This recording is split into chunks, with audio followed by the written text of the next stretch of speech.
In course of my discussion relating to the source material of my study, I have already referred about the Baburnama. It is the memoirs of Babur or autobiography of Babur, which is also known as Tujuki Babri or Wakati Babri. Another important source which was written by Akbar's minister Abul Fazl, that is Aini Akbari, which was composed between 1595 to 1596, considered as an important source during the period of Akbar. It also gives information in very details about the land revenue system and geographical feature of India. Another important source of Shah Jahan's time, that is Padshahnama, written by Abdul Hamid Lahori. It also considered as another important work in that direction. Several contemporary sources which were mostly written in Persian, this gives us information regarding the geographical variations of this country with particular reference to the natural surroundings. One of them, Muhammad Ali Khan's Mirat-e-Ahmedi, it gives us information regarding the weather and natural surroundings of the province Gujarat.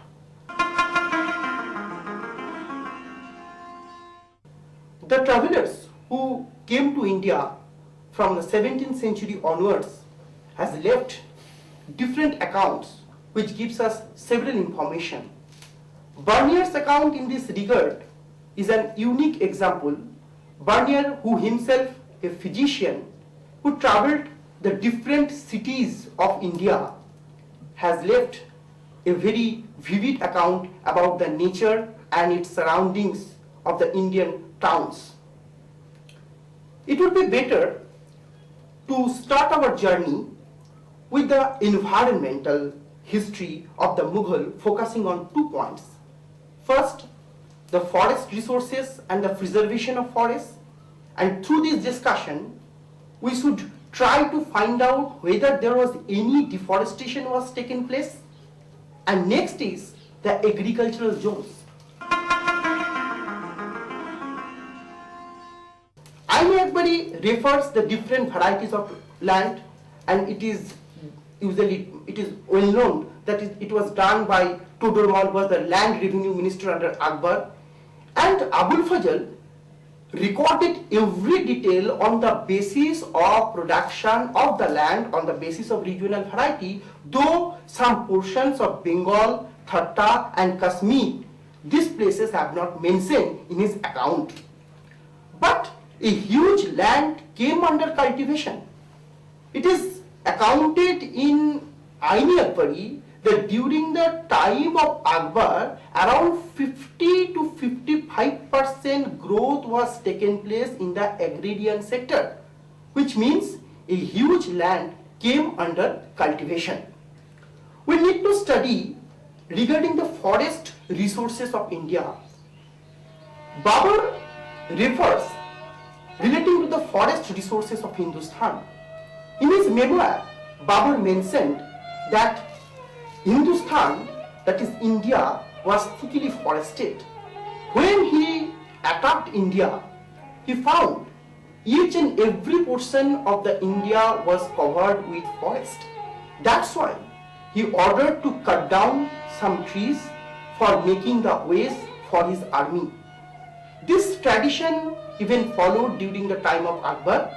Aini Akbari refers one of the incident which was taken place during the time of Akbar, that is Akbar ordered one of the generals, Sahabaj Khan, who deployed to move towards Bihar and to suppress the movement of Gajpati, who was the zamindar of the Jagdishpur in Bihar. In this account, Aini Akbari refers that in the region of Bihar there was a dense forest, and Sahabaj Khan took 2 months, only 2 months, to cut the forest, and after cutting the trees he made the ways clean, and thereafter they entered into the Jagdishpur. So this type of accounts are available in this regard.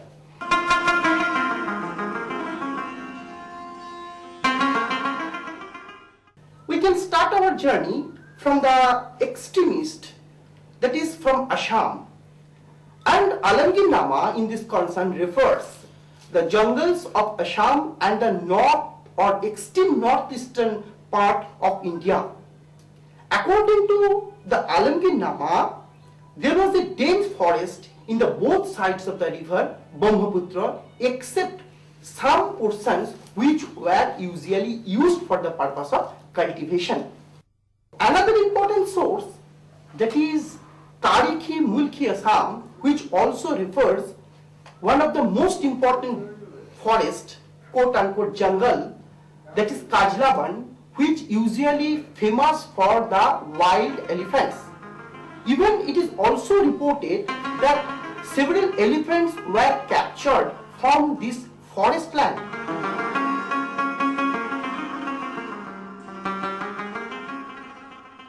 Bengal is concerned, Bengal was famous for his dense forest. Reynolds' Bengal Atlas 1781 giving some information regarding the Bengal's forest resources. Apart from that, several contemporary Bengali literary sources provided some information in this regard. One of the most remarkable source, that is Mukundaram Chakrabarti's Kobi King Kanchundi. It refers the different forest region of Bengal, and also it refers regarding the different varieties of forest of Bengal. And most important thing is that the different parts of Bengal like Coach Bihar, Sarkar, Ghoraghar and some portion of the Sylhet, these all areas were covered with forests. Another information is in this concern, that is the delta of Bengal, that is the Sundarban region. It was very rich forest region, and Sundarban was famous for wild elephants.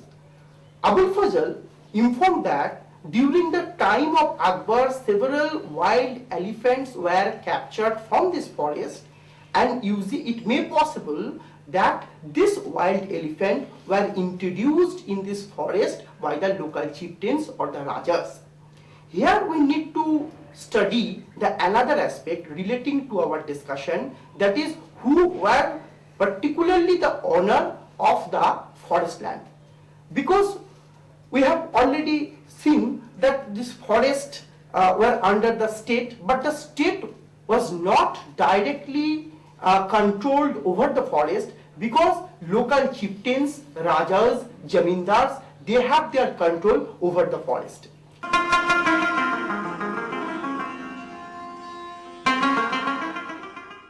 Odisha also covers a dense forest. The most important account in this work is that during the Shahjahan's period, it was written, that is Abdul Hamid Lahori's Padsanama. Lahori mentioned that in the southeastern part of the district Ganjam, there were 75 miles dense forest in Odisha.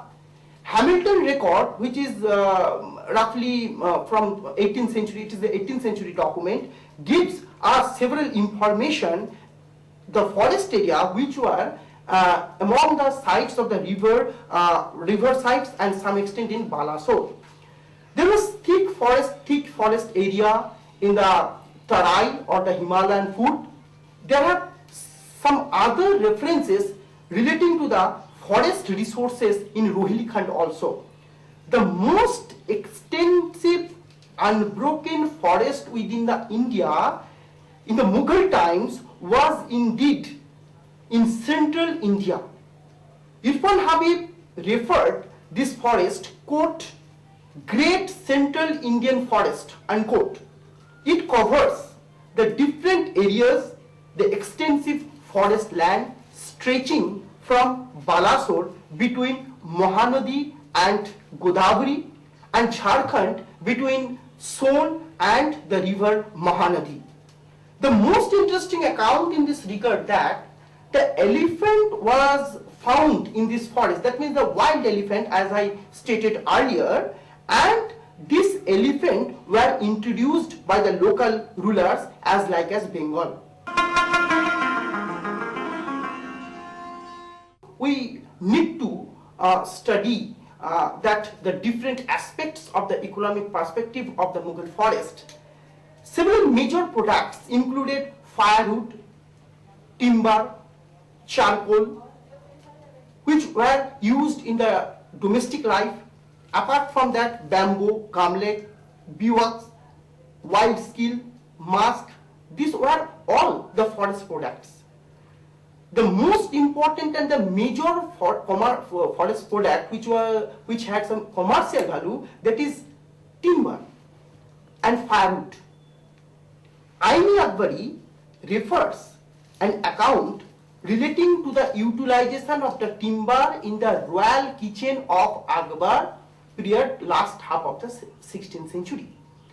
Ain here refers a statistical data where it reflects that nearly 1,500,000 months, that is 37,63,890 kgs timber has been utilized in the royal kitchen. Unfortunately, regarding the price of this timber or the firewood has not mentioned, but the account of Pelsart, which is some extent later period, Pelsart made in comparison between the price of the firewood which was available in Agra and its nearby region and some other places like Allahabad, Ajmer and some portion of the eastern India, where he reflects that he stated that the price of the timber or the firewood of Agra was cheaper than the other places of India. A good quality of timber such as teak, sal, these were available in India. Aini Akbari refers that 72 variety of timber with different degree which were available in India. That means the utilization of timber not only for the purpose of domestic, several construction of buildings, and it was utilized as a building material, and by the 17th century and 18th century onwards, for the purpose of making ships and boats, this timber was hugely utilized. Different other varieties of wood are available in the several portions of the country. In Assam, in Bengal, different varieties of wood were available.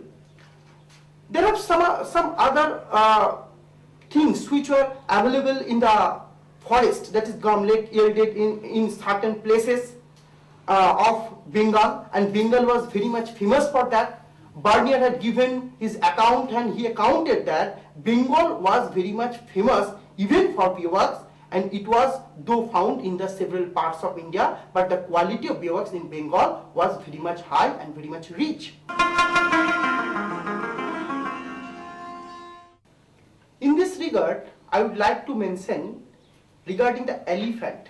It is considered as one of the most unique and useful animal which was used in war and also as beast of burden. In the establishment of Akbar, it is estimated that there were 5,000 elephants. Among them, 1,000 were the khas elephant. Several contemporary paintings gives us some information, though Aini Akbari, Abul Fazl's this work have given an extensive idea regarding the differences of animal, the establishment. These all factors have been detailed mentioned in Ain. There have several references regarding the animal resources, particularly the elephants, its availability. Agra, Awadh, some portions of the Bengal, northeastern part, Assam were very much famous for animal. This animal, that is elephant. Abul Fazl also reported regarding the hunting of animal. These hunting areas were mostly located in Agra, Allahabad, Bihar, Orissa. Apart from that, elephant was considered as an important commercial animal. I need to mention another animal which got most importance under the period of Akbar, that is cheetah. The cheetahs were utilized for the purpose of hunting. Ain-e-Akbari refers that there were 1000 cheetah in the royal establishment of Akbar. They were trained for the purpose of deer hunting. After this study relating to the forest resources of India on the basis of regional variety, we need to discuss about the agricultural zones, better to say the different provinces which were developed by the Mughals on the basis of agricultural productivity.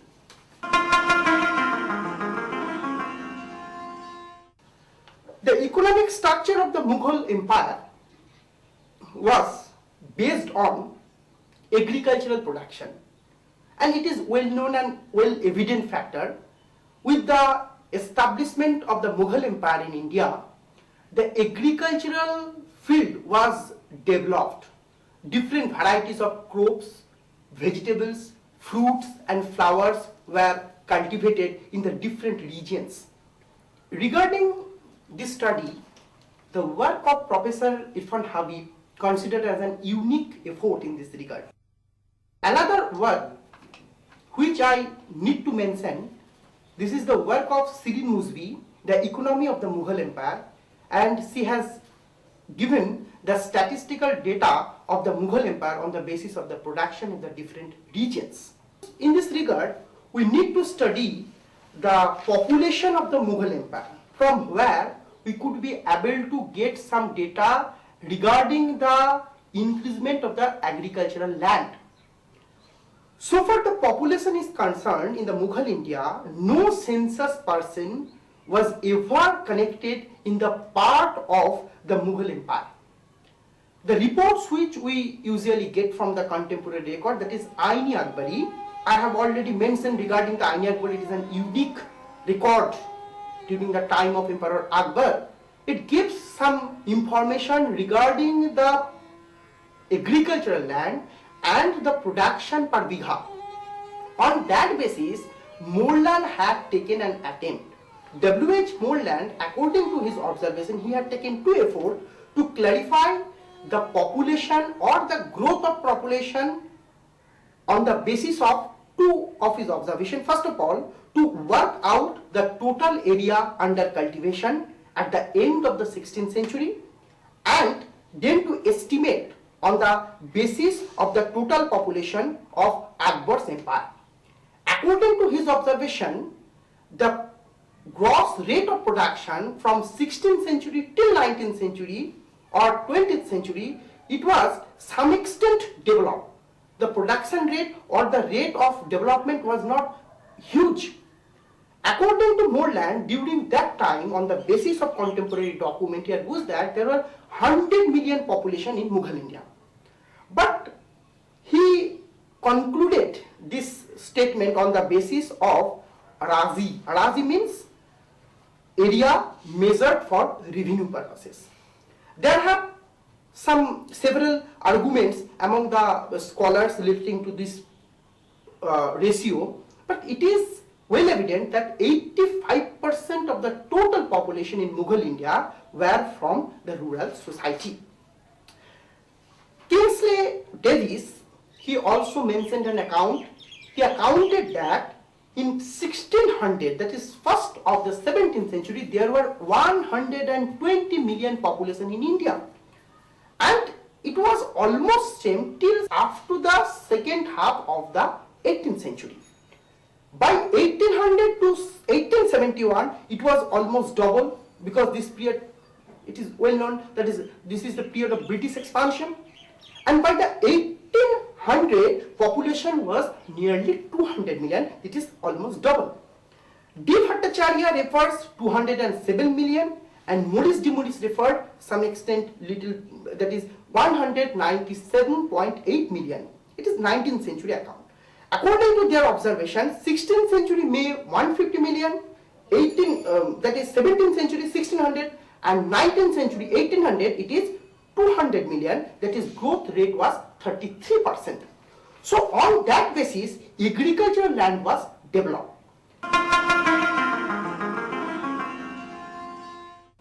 Another important aspect in this regard I need to mention, that is the gardens of the Mughal, because these gardens are closely related to the environmental context of our study, because different types of garden were introduced for the first time in India by the Mughals.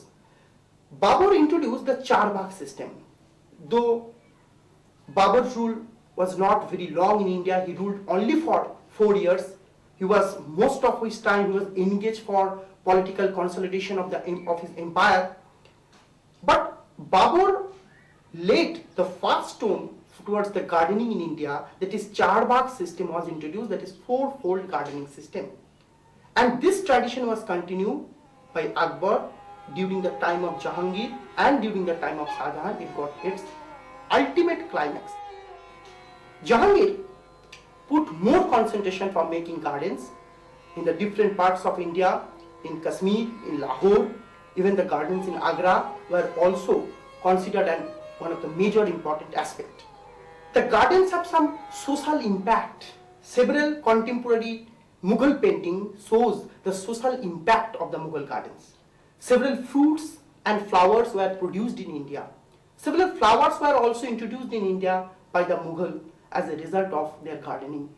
The most important account regarding the gardening, the water management system of the Mughal gardens. W.H. Siddiqui works in this regard considered most attention. The most important aspect of the Mughal garden, that what was the perspective for constructing the gardens. The purpose was only to decorate the palaces or buildings, or some extent different. Obviously, the purpose of the gardening some extent to beautificate the palaces and the buildings, but not. It is altogether some extent different, because the environment of the northern India, apart from the Kashmir, northern India was hot and humid.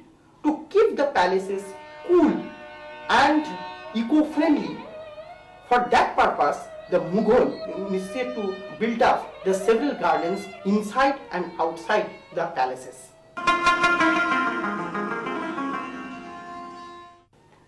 After having this complete journey, in conclusion, I would like to refer some points regarding there was any deforestation was taken place. I have mentioned in course of my discussion regarding the forest resources.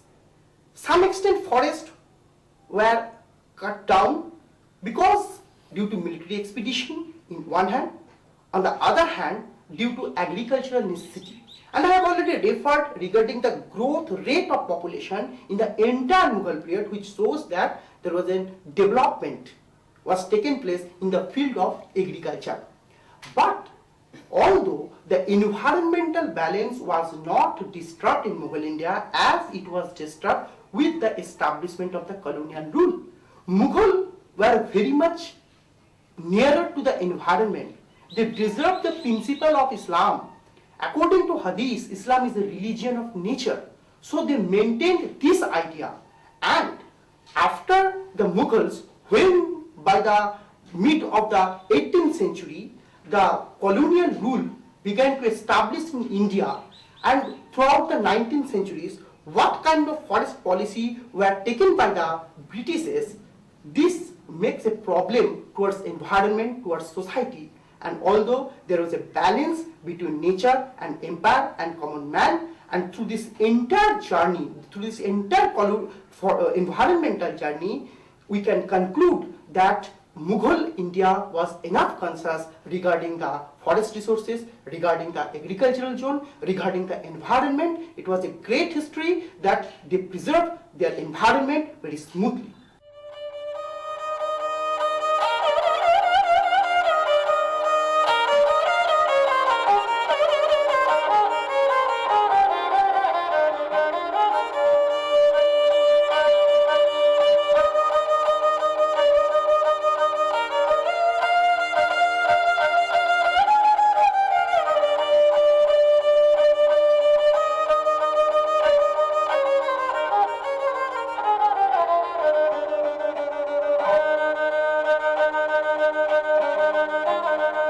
in very details about the land revenue system and geographical feature of India. Another important source of Shah Jahan's time, that is Padshanama, written by Abdul Hamid Lahori, it also considered as another important work in that direction.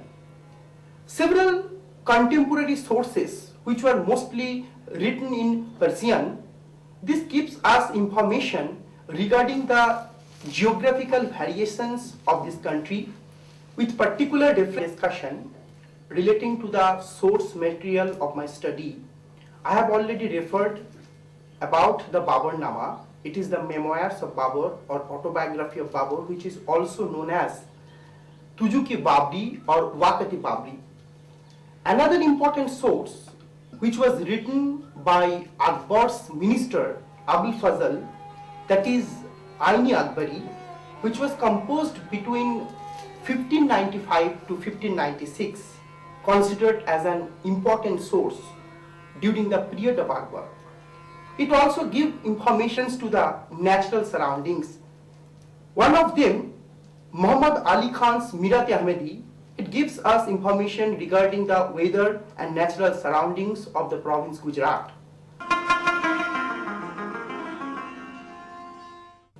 The travelers who came to India from the 17th century onwards has left different accounts which gives us several information.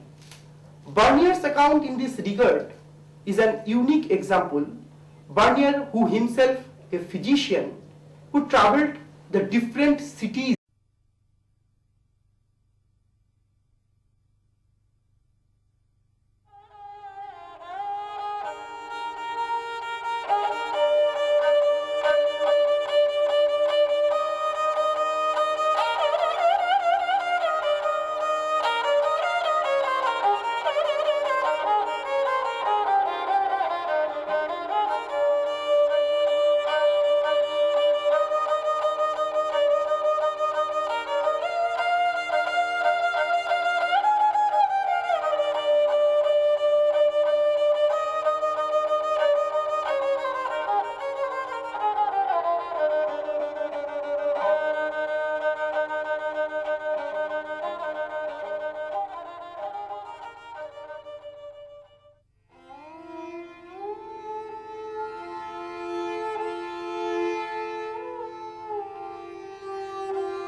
in course of my